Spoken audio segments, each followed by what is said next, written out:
Growing up in Switzerland and then studying in Barcelona. Yes. What did you learn there that helped you later in your design? What was the influence that helped you and you feel it? Well, I'm a guy who's quite a mixed background from the beginning, so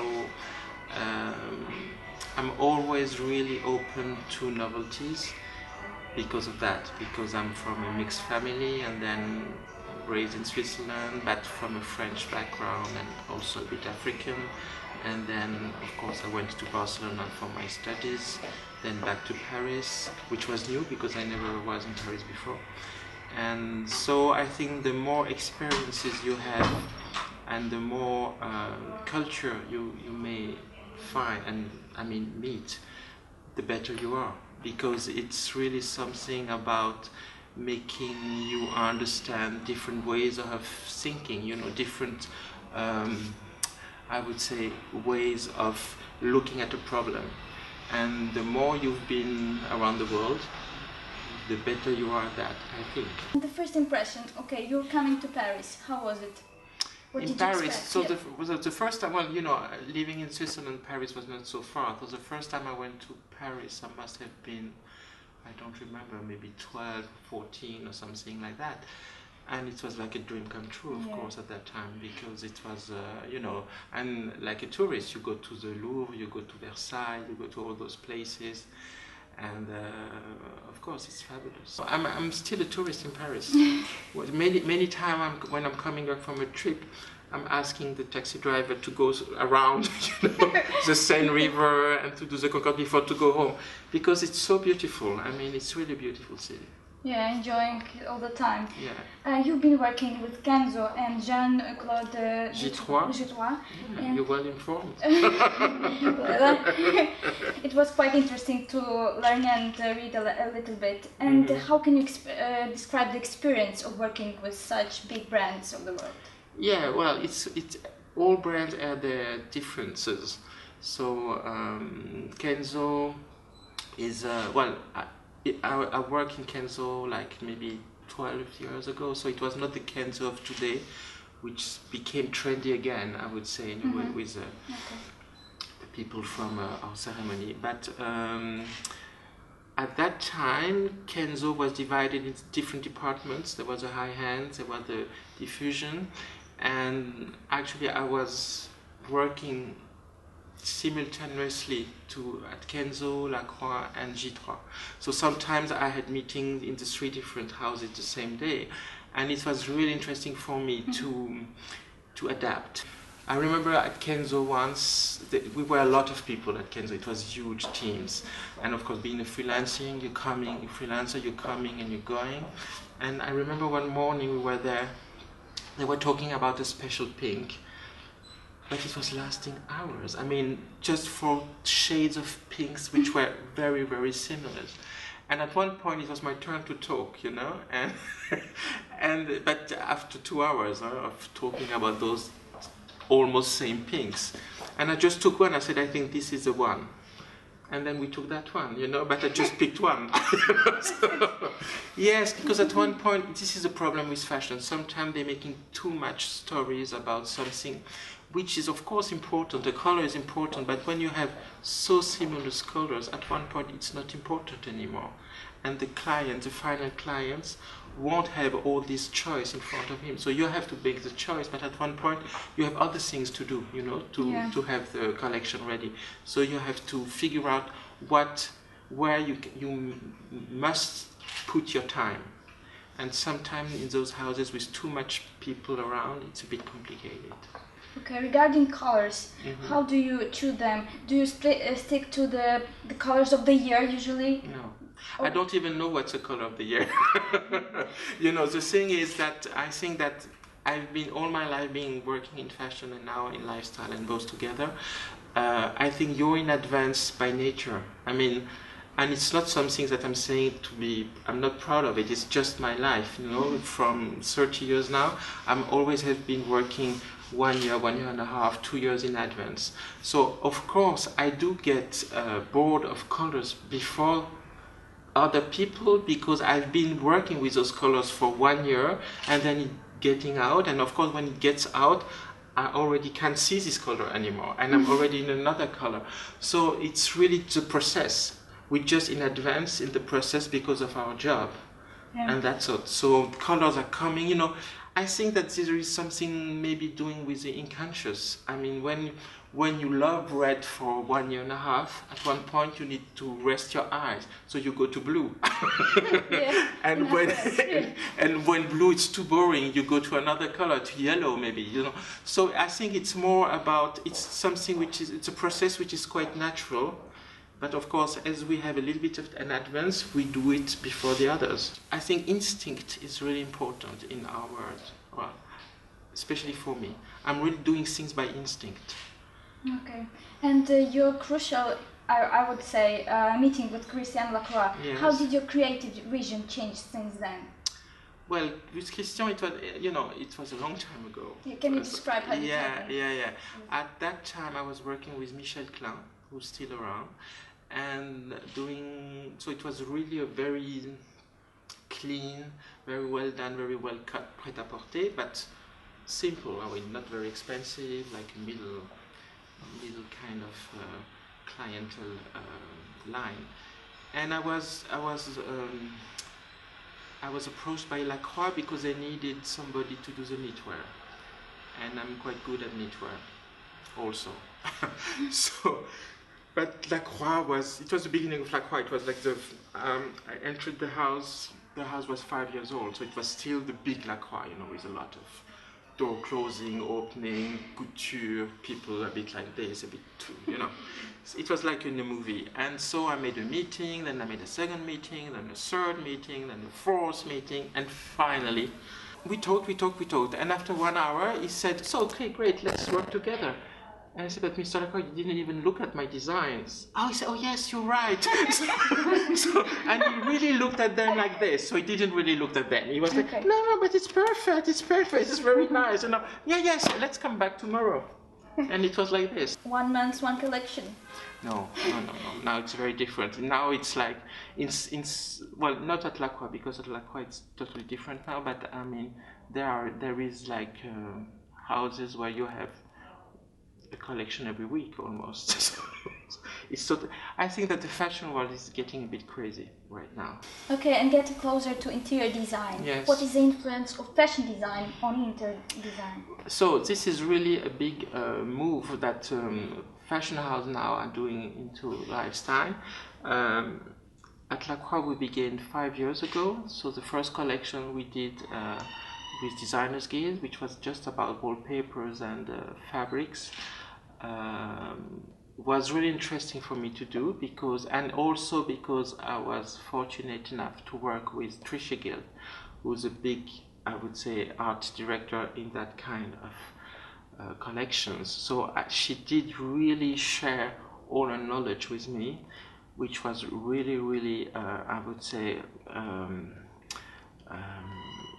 something that made me gain a lot of time, because coming from fashion, of course you do all your fabrics, so I know how to do fabrics, but then proportions, you know, when you do I would say a print for a dress, it's a certain kind of scale, but if this print you are doing for big curtains of 3 meters length, the scale must be different, and so you really have to adapt I would say the DNA of the house you're working for to this special lifestyle collections, and this is really you cannot just take something from fashion and put it in lifestyle. So partnership is definitely I think important, that it's very important to have a partner who's a big name in that kind of domain, in order for you to get in it easily and then to be successful.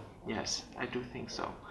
Okay, and about interior design projects, personally you also develop some, for instance, as this famous Saveur beds that you designed, and for instance, as far as I know, you were also working with Marcel Wanders, Moy, you designed the carpet, and what are your recent projects that you're working right now? So lately I've been doing a lot of things with glass. I'm working with this Czech company, Vereum, and they have this special technique about putting metal inside the glass. So it's make like glass looking like mirror. It's double layers of glass. And I met them at a wallpaper party like 2 years ago in Milan. And we did the first project 1.5 years ago, which were vases. I did vases, Reverso, who are still there and very successful. They've been sold all around the world. This is really a great line that we did together. And since that, I just presented in Dubai in October a new line of 3 different stools out of glass. So it's glass stool. It's blown glass. Huh? So it's heavy, and it's wonderful to see those men, you know, the blowing those things which are super heavy. So there are 2 big guys, and one is blowing, the other one is taking the can. So it's amazing. So I did those 3 pieces that we were presented in Dubai in a premiere, and then in Paris in Maison, and now we will present them also at the Salone next week, well, in 2 weeks.